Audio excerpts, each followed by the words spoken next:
Olá! Hoje a gente vai mergulhar numa das conexões mais profundas e, olha, alucinantes da ciência moderna. A gente está falando do elo secreto entre a mecânica quântica, que descreve o mundo bizarro das partículas, e a teoria da informação, que é a base de toda a nossa era digital. Acredite, a realidade pode ser bem mais poética do que a gente imagina. Vamos começar com essa pergunta que é bem provocadora. Tenta esquecer aquela ideia de um universo cheio de engrenagens e pistões. Em vez disso, imagina o cosmos como um diálogo sem fim, uma troca constante de informação. É essa mudança de perspectiva que vai guiar a nossa análise. Então, nessa primeira parte, a gente vai explorar como a teoria da informação e a mecânica quântica, que parecem coisas totalmente diferentes, podem ser, na verdade, dois dialetos da mesma língua. A língua que descreve a própria realidade. Ok, vamos entender isso direito. No nosso mundo, no mundo clássico, a gente tem o bit. Ele é binário, uma decisão que já foi tomada, ou é sim ou é não, 0 ou 1. É a base de tudo que é digital. Mas aí entra o primo quântico dele, o qubit, e a coisa fica muito mais interessante. Ele não representa uma escolha já feita, ele representa o potencial de todas as escolhas. Ele pode ser 0, 1 ou os dois ao mesmo tempo. É pura potencialidade. E como é que o qubit consegue fazer essa mágica? Através de um conceito central chamado superposição. Para facilitar, pensa numa moeda girando no ar. Enquanto ela está girando, ela não é nem cara, nem coroa, certo? Ela é a possibilidade de ser as duas coisas.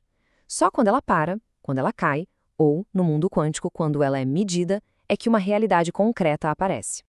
E é aqui que as duas coisas se conectam. A teoria da informação do Claude Shannon, por exemplo, mede a informação pela redução da incerteza. Quanto mais surpresa uma mensagem causa, mais informativa ela é.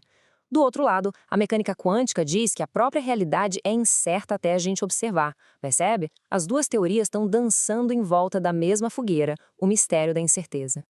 E isso nos leva para uma palavra famosa, entropia. Mas esquece aquela ideia de bagunça. Pensa em potencial. A entropia de Shannon mede o quanto de surpresa uma mensagem pode ter. Já a entropia de von Neumann mede o quão indeciso um sistema quântico está. No fim das contas, a lógica é a mesma. Quanto maior a barra ali no gráfico, maior a incerteza e, portanto, maior o potencial para uma revelação. Agora, vamos para a próxima parte, que é onde a coisa fica ainda mais maluca. Se a realidade é fundamentalmente incerta, o que acontece quando a gente olha para ela? A resposta é revolucionária. O ato de observar não é passivo. Ele, na verdade, cria a informação que revela. Aquele termo famoso, colapso da função de onda, parece super complicado, né? Mas dá para entender de um jeito mais simples. É como fazer uma pergunta para o universo. Antes da pergunta, todas as respostas são possíveis, mas o ato de medir força o universo a responder, a escolher um único estado. E essa resposta é a informação nascendo ali, na hora, a partir do puro potencial. Eu gosto muito dessa frase do nosso material de base. A informação não estava lá só esperando para ser lida. Ela foi criada no ato da medição. É como uma nota musical, que só existe quando o músico toca. A possibilidade daquela nota sempre esteve lá, no silêncio, mas ela só se torna real quando é tocada. Essa ideia de que observar cria a realidade levou um físico brilhante, o John Wheeler, a propor um dos conceitos mais audaciosos da ciência, it from bit. A ideia de que o it, o mundo físico, a matéria, tudo que existe, emerge fundamentalmente do bit, de unidades de informação. Mas o material que a gente está analisando hoje nos convida a dar um passo além. E se a ideia do Wheeler estivesse quase certa, mas talvez ele tenha usado a letra errada do alfabeto? E se a realidade não viesse do bit, que é a escolha já feita? E se em vez disso for it's from qubit? Então, o ponto crucial é este. A ideia de it from qubit sugere que o universo não é construído sobre certezas, mas sobre potencialidades. A realidade não é um livro de fatos, mas sim uma narrativa que vai se desenrolando a partir de um campo de pura possibilidade, que vai se tornando real a cada momento.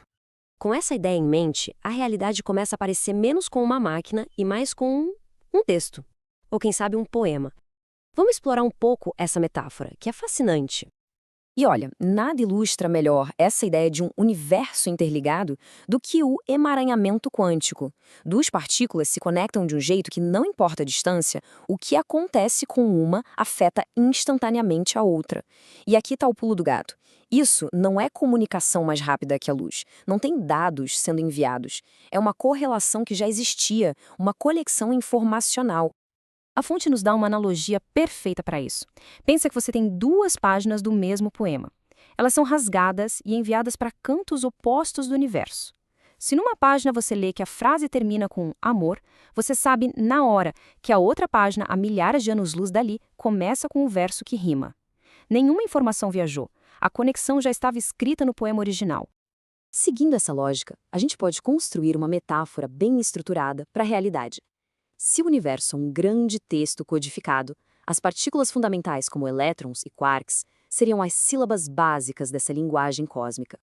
E as constantes físicas? A velocidade da luz, a constante de Planck, essas coisas que dão forma e ritmo ao nosso universo. Bom, elas seriam a pontuação, as vírgulas, os pontos finais que estruturam as frases da realidade. E para fechar a metáfora, as leis da física, como a gravidade e o eletromagnetismo, elas seriam a gramática, as regras que garantem que as sílabas e a pontuação se combinem para formar versos coerentes, cheios de significado. Certo, mas agora vamos trazer essa ideia para mais perto da gente. Se o universo é um código, onde é que nós, seres conscientes, nos encaixamos nisso tudo? Somos apenas leitores passivos desse grande texto? Ou será que somos algo mais? Pensa um pouco em como a criatividade funciona. Não é um processo linear, passo a passo, né? É um salto, uma intuição, uma conexão que aparece de repente. E se esse processo mental for um espelho de como um computador quântico funciona, explorando todas as possibilidades ao mesmo tempo? O processo criativo pode ser visto de uma forma bem parecida. Primeiro, a superposição. A mente está cheia de um mar de ideias vagas e conectadas. Depois, a interferência. A gente sente que algumas ideias vibram juntas, enquanto outras simplesmente se anulam. E, finalmente, o colapso.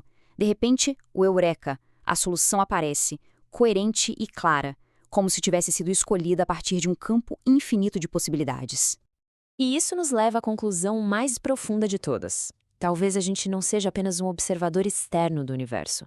Talvez sejamos parte integrante do texto, como se fôssemos linhas de código que se tornaram conscientes, capazes não apenas de ler, mas de interpretar e, quem sabe, até de reescrever a realidade. E a gente termina com esse pensamento. E se a consciência for o mecanismo pelo qual o próprio universo se lê e se compreende? E se cada ato de observação, cada pensamento criativo, cada momento de insight for um ato de cocriação com o cosmos?